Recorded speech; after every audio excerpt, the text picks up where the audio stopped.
Hello everyone, আসসালামু আলাইকুম। পেঁয়াজ দিলাম, টমেটো দিয়েছি,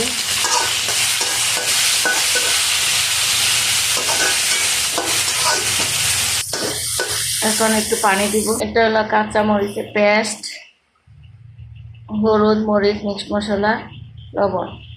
মশলা কষিয়ে নিলাম, সিম আলু দিলাম,